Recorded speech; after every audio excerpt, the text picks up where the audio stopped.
तो अक्सर क्या होता है कि नाश्ते के लिए जो ब्रेड हमारे घर में आती है उसके एंड के 2-3 स्लाइस अक्सर ही बच जाते हैं और अगले दिन कोई खाना पसंद नहीं करता क्योंकि बासी हो जाते हैं। तो आज मैं आपके साथ शेयर करूंगी एक ऐसी रेसिपी कि अगर आपके भी घर में ब्रेड बच जाती है तो ज़ाया करने के बजाय उससे बना लें एक ऐसा मीठा जो सबका फेवरेट हो जाएगा और इंतहाई कम बजट में बनके तैयार हो जाएगा।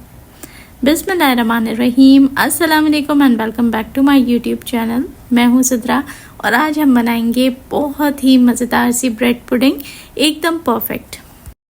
तो ब्रेड पुडिंग बनाने के लिए सबसे पहले हमें उसकी बेस यानी कि कैरामल को तैयार करना है।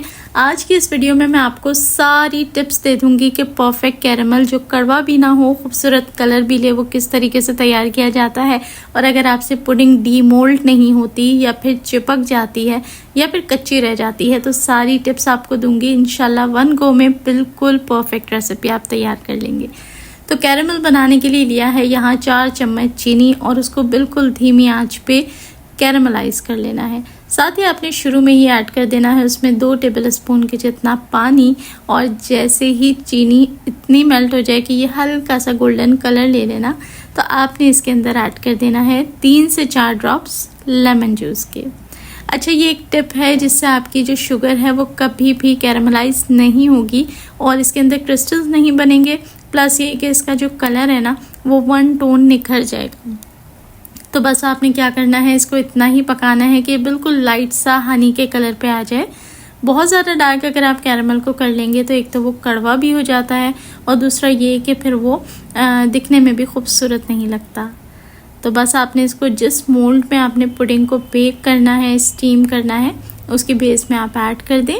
लेकिन थोड़ा एहतियात से, ये गर्म होता है और हर तरफ आपने इसको फ़ौरन से फैला देना है क्योंकि ये सेकंड्स में ही सेट हो जाता है। चलें जी, कैरामल बना के अब रख दें आप अपने मोल्ड को एक तरफ और चलते हैं अब पुडिंग की तैयारी की तरफ। स्टेप बाय स्टेप पूरी रेसिपी को मुकम्मल वॉच करें ताकि कहीं पे भी आप कोई चीज़ स्किप ना करें, कोई मिस्टेक ना हो और आपसे भी ये ज़बरदस्त सी रेसिपी बिल्कुल ऐसे ही बनके तैयार हो। तो इसके लिए मैंने लिया है 2.5 कप के जितना दूध और 1/2 लीटर की जितनी इसकी क्वांटिटी है एक्चुअल। और दूध आप कच्चा या उबला हुआ दोनों में से कोई भी इस्तेमाल कर सकते हैं।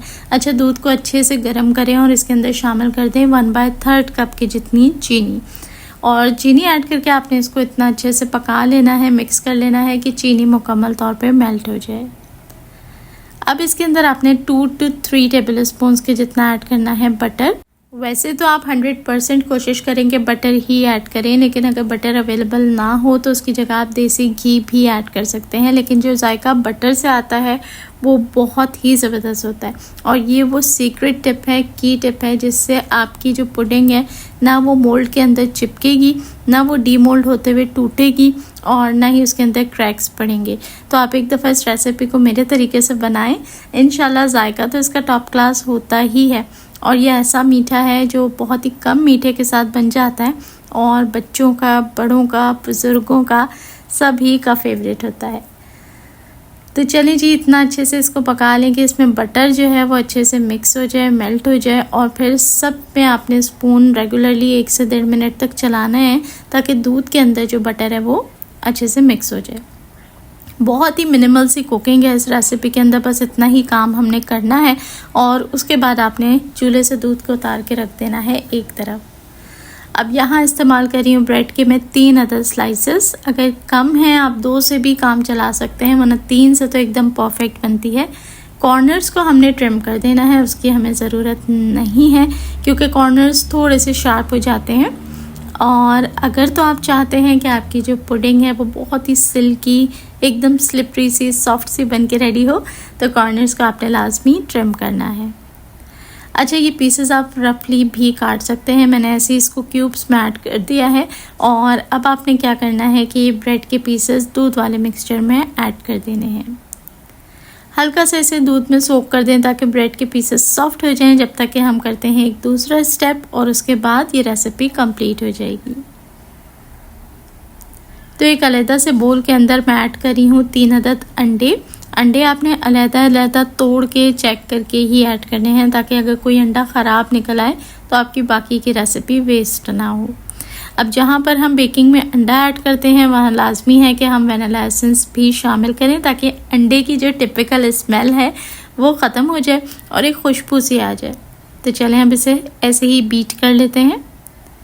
बीट करने का मकसद सिर्फ अंडों को फेंटना है, इसके अलावा ना अंडों को हमने फ्लफ़ी करना है ना अंडों को हमने झागदार बनाना है, बस सिर्फ और सिर्फ हमने इसकी मिक्सिंग करनी है। अब जो स्टेप मैं आगे आपके साथ शेयर कर रही हूँ वो आप डायरेक्टली भी कर सकते हैं। मैंने सिर्फ डिटेल में एक्सप्लेन करने के लिए अलग-अलग दोनों चीज़ों को करके दिखाया है।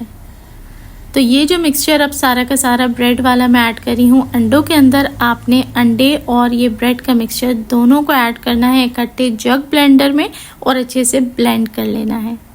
वो उसी जग ब्लेंडर की बात कर रही हूँ जिसमें हम मुख्तलिफ़ किस्म के शेक्स और डिफरेंट चीज़ों को ब्लेंड करते हैं। सेम उसी के अंदर आपने सारी चीज़ों को इकट्ठा ब्लेंड कर लेना है। अच्छा, यहाँ पर आपने क्या करना है कि ब्लेंड किया हुआ मिक्सचर छान के निकालना है एक अलग से बोल के अंदर, और इस बात का आपने ध्यान रखना है कि ये स्टेप मिस नहीं होना चाहिए।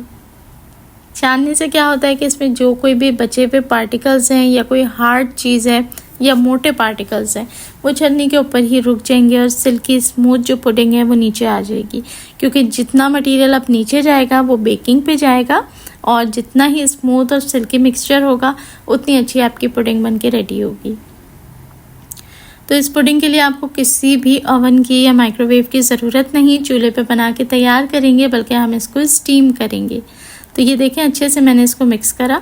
ये ब्रेड का मिक्सचर है जो कि ब्लेंड होने के बाद जो गाढ़ा मिक्सचर था वो ऊपर ही रह गया है। अच्छे से प्रेस कर लें और बाकी जो मिक्सचर बचेगा उसे हमने डिस्कार्ड कर देना है। चलें जी, ये जो मिक्सचर है इसको मैं ऐसे ही वेस्ट कर दूंगी, इसको हमने हरगिज़ भी अपनी पुडिंग के मिक्सचर में ऐड नहीं करना। और अब ये सारा मिक्सचर हमने ऐड कर देना है अपने तैयार शुदा पुडिंग के मोल्ड के अंदर। इंशाल्लाह जितनी डिटेल में आज मैंने इस रेसिपी को आप लोगों को एक्सप्लेन किया है, आपकी सारी जो शिकायत हैं वो दूर हो गई होंगी, क्योंकि पहले भी एक दफ़ा मैंने ये रेसिपी आपके साथ शेयर की है तो उसमें अगर किसी को कोई भी क्वेश्चन था तो आज मैंने कोशिश की है कि इस क्यूरी को मुकम्मल तौर पे सॉल्व कर दूं। अच्छा, इसको आपने कवर कर देना है फॉइल पेपर से और उसके अंदर सुराख कर देने हैं। लेकिन अगर फॉइल पेपर मौजूद नहीं तो किसी प्लेट या इस तरीके की जाली से भी आप इसे कवर कर सकते हैं। स्टीम करने का तरीका है, बड़ी सी एक पतीली में आपने नीचे बेस में पानी ऐड करना है और फिर स्टैंड रख दें। स्टैंड के ऊपर आपने अपना मोल्ड रखना है, जाली से कवर कर दें और अब आपने इसको स्टीम होने देना है तकरीबन पूरा का पूरा 1 घंटा लो हीट के ऊपर। तो बिल्कुल लो मीडियम हीट पे 1 घंटा स्टीम होने के बाद अब आपने इसको चेक कर लेना है। अगर तो थोड़ी सी मटेरियल जो है स्टिक पे लगा हुआ आ रहा है तो मज़ीद 10 मिनट आप इसे स्टीम दे दें, अदरवाइज़ ये है कि 1 घंटे में ये बिल्कुल परफेक्ट हो जाती है। अब इसे रूम टेम्परेचर पे आने तक मैंने ठंडा किया। उसके बाद 2 घंटे के लिए आपने इसे लाजमी फ्रिज में रखना है ताकि ये ठंडी हो जाए, अच्छे से सेट हो जाए। और 2 घंटे के बाद अब मैं इसको साइडों से सिर्फ लूज़ करूँगी और आप ख़ुद देखें कि कितनी ही आसानी से ये डीमोल्ड हो जाएगी। मैंने इस क्लिप की कोई कटिंग नहीं की है ताकि आप लोग यकीन कर सकें इस बात के ऊपर कि एक ही गो में मैंने आपके सामने सिर्फ और सिर्फ इसे लूज़ किया, फ्लिप किया और आपके सामने ही मैं इसे डीमोल्ड करूँगी। ईज़िली ना सिर्फ ये डीमोल्ड हो जाएगी बल्कि ना कहीं से टूटेगी और ना ही मोल्ड के अंदर लगी रहेगी। तो ये देख लें, रिजल्ट्स आपके सामने हैं। चलिए जी, कटिंग करते हैं इस मज़ेदार सी कैरेमल पुडिंग की। बाज़ार से अगर आप रेडीमेड पुडिंग का पैकेट ख़रीदते हैं तो वो काफ़ी महंगा पड़ जाता है और उसमें वो क्वालिटी और वो मज़ा भी नहीं होता जो आपको इस तरीके से घर की चीज़ों से बनी हुई पुडिंग में मिलता है। तो ज़रूर ट्राई करें इस रेसिपी को। माशाल्लाह बहुत ही जिगली सी पुडिंग है। और आपको ये रेसिपी कैसी लगी एक प्यारा सा कमेंट करके ज़रूर बताएं। अच्छी लगी हो तो वीडियो को लाइक करें, आगे फ्रेंड्स और फैमिली में शेयर कर दिया करें और चैनल पे नए हैं तो भाई ये रिक्वेस्ट है आपसे कि प्लीज़ सब्सक्राइब ज़रूर कर लें। अपना रखें ढेरों ख्याल और मुझे दुआओं में याद रखें और ये शाइनी सा मज़ेदार सा चमकदार सा डिज़र्ट ज़रूर ट्राई करें।